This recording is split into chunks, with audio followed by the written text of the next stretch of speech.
It's crazy how white people say they're getting treated terribly in Africa. But look at this. And what you and I have to let the man know is we are peaceful people. We are loving people. We love everybody who loves us. But we don't love anybody who doesn't love us.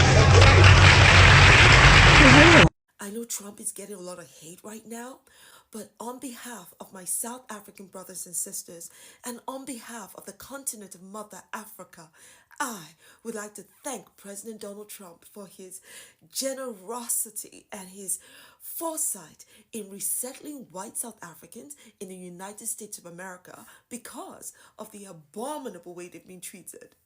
Let's get into it. South Africa is confiscating land and treating certain classes of people, aka white, very badly.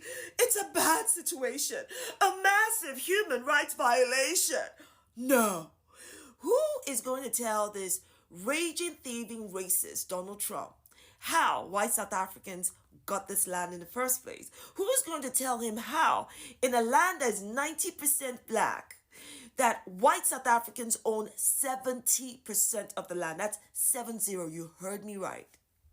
Or that white South Africans still hold on to the economic power that they controlled during apartheid.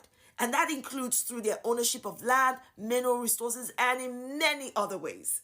Or the fact that white South Africans still today benefit from a privilege and economic power over and above black South Africans because of that systemic and structural racism. And how did they get that? By committing genocide of black South Africans, by killing black South Africans for black South African land, by raping black South Africans, pillaging, stealing, denying them justice and denying them equality to the present day. These are the people that Donald Trump is calling victims. And the human rights violations happens against black South Africans, not white South Africans. These white South African farmers even have the temerity to ask for compensation. People, let me understand this. So, you steal land from me, I take my land back, and you have the caucasity to demand for, complain about compensation. Ha! Jesus. Hey, listen. You should be happy that all South Africans are doing is taking the land back. That they are not demanding that you pay for the loss of generational wealth.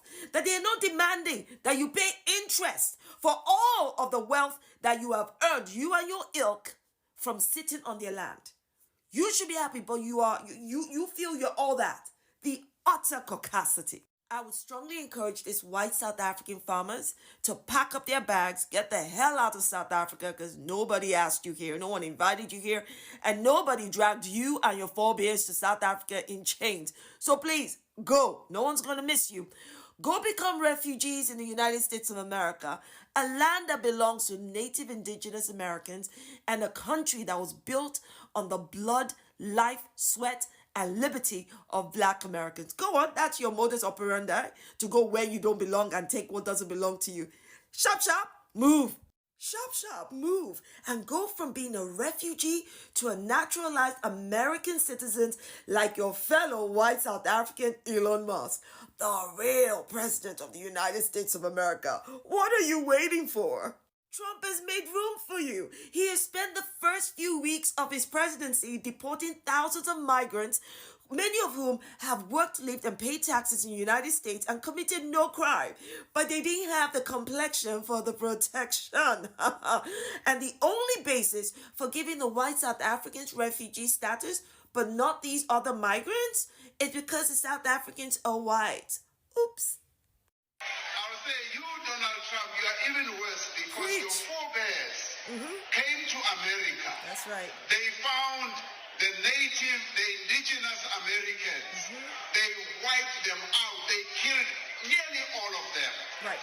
Rine, we are living as a nation, and black and white, we are going to find solutions for our land question. So Donald Trump must leave us alone. Donald Trump must leave us alone. He must leave us alone, Gauri.